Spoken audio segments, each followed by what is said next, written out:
আসসালামু আলাইকুম। সাদামাটা রান্নাঘরের আরেকটি নতুন ভিডিও দেখার জন্য আপনাদের সবাইকে আমন্ত্রণ জানাচ্ছি।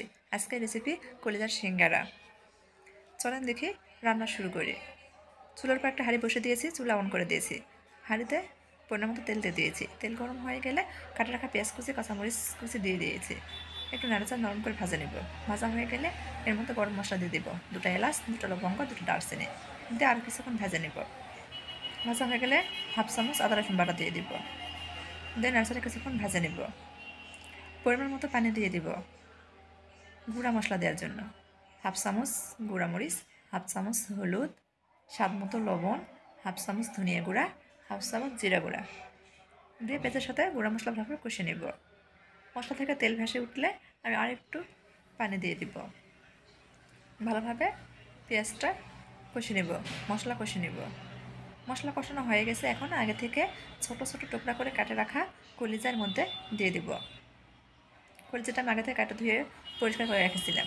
এখন মশলার সাথে কলিজাটা ভালোভাবে কষে নেব। ঢাকনাতে ঢেকে দিব। ঢাকনা দেওয়ার কারণে কলিজা থেকে পানি ছেড়ে দিবে। এই পানিতে কলিজাটা প্রায় সিদ্ধ হয়ে যাবে। এখন কলিজা থেকে পানি প্রায় শুকিয়ে আসলে, কলিজা থেকে তেল ভেসে উঠলে কাটে রাখা ছোটো ছোটো টুকরা করে রাখা আলু এর মধ্যে দিয়ে দিব। দিয়ে কিছুক্ষণ কলিজার সাথে কষে নেব। কষানো হয়ে গেলে পরিমাণ মতো পানি দিয়ে দিব, দিয়ে নাড়াচাড়ে ঢাকনাতে ঢেকে দেব।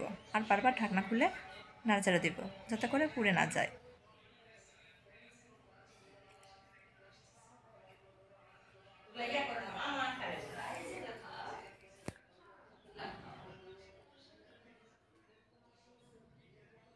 আমার ভিতরের পুরটা রান্না করা হয়ে গেছে, উঠে নিব।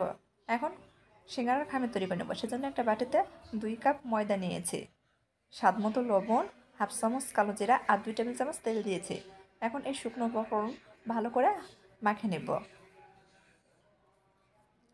মাখানো হয়ে গেছে। এখন অল্প অল্প করে ঠান্ডা পানি দিয়ে খামির তৈরি করে নেব। এই খামিরটা শক্তও হবে না, আবার নরমও হবে না, মিডিয়াম একটা খামির হবে। খামির তৈরি হয়ে গেছে। এটা এখন 15 মিনিটের জন্য রেস্টে রেখে দেব। 15 মিনিট পর খামির থেকে আমি ছোট ছোট রুটির বল তৈরি করে নেব। বল তৈরি করে নিয়েছি। এখন এখান থেকে একটা বল পিঠের উপর নিয়েছি রুটি বেলার জন্য। আমি এই রুটিটা লম্বা করে বেলে নেব। সিঙ্গারার জন্য সাধারণত লম্বা করে বেলে নিতে হয়। বেলা হয়ে গেছে। এখন মাঝখানে কাটে নেব। কাটা হয়ে গেলে সামনের দিকে একটু পানি দিয়ে দিলাম। এখন আমি সিঙ্গারার ভাঁজ দেব। আপনারা দেখতে পাচ্ছেন আমি কীভাবে ভাঁজ দিচ্ছি।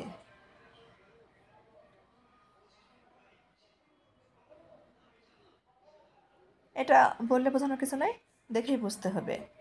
এখন ভাঁজ দেওয়া হয়ে গেলে মাঝখানে আমি পুর দিব। দেখতে পাচ্ছেন, হাত দিয়ে কীভাবে করি দেখেন। আমি এভাবে আর কয়েকটা আপনাদের তৈরি করে দেখাচ্ছি, ভাঁজ দিয়ে দেখাচ্ছি। দেখেন কত সহজ, তাই না? আমার এই সাদামাটা ঘরোয়া রান্না যদি আপনাদের একটু ভালো লেগে থাকে তাহলে দয়া করে আমার চ্যানেলটা সাবস্ক্রাইব করে দিবেন, লাইক কমেন্ট শেয়ার করবেন। আপনাদের একটা লাইকই পারে আমাকে অনেক দূরে নিয়ে যেতে। আর আমাকে সাপোর্ট করার জন্য নিয়মিত আমার চ্যানেলের পাশেই থাকবেন।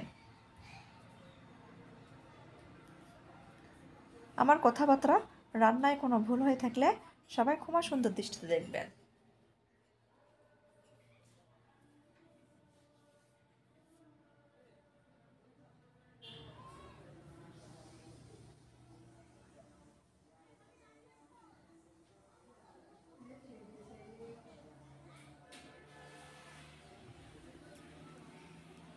আমার সবগুলো সিঙ্গারা তৈরি হয়ে গেছে। এখন এগুলো আমি ভেজে নেব। সেজন্য চুলার পর একটা কড়া বসে দিয়েছি। কড়া গরম হয়ে গেছে। এখন পর্যাপ্ত পরিমাণ তেল দিয়ে দিব। সিঙ্গারা সাধারণত ডুবো তেলে ভাজতে হয়, সেজন্য বেশি করে তেল দিয়ে দিব। তেল গরম হয়ে গেছে। এখন বানিয়ে রাখা সিঙ্গারা দিয়ে দিব। সিঙ্গারা উল্টে পাল্টে ভালোভাবে ভেজে নেব। এক পাশ হয়ে গেছে, উল্টে দিব। এভাবে বারবার উল্টে পাল্টে সিঙ্গারা ভেজে নেব। সিঙ্গারা লো আছে সময় নিয়ে ভেজে নিতে হবে। ভাজা হয়ে গেছে, উঠে নেব। এখন পরিবেশন করে দেখাচ্ছি। আজকের মতো এই পর্যন্ত। সবাই ভালো থাকবেন, আবার দেখা হবে। আল্লাহ হাফেজ।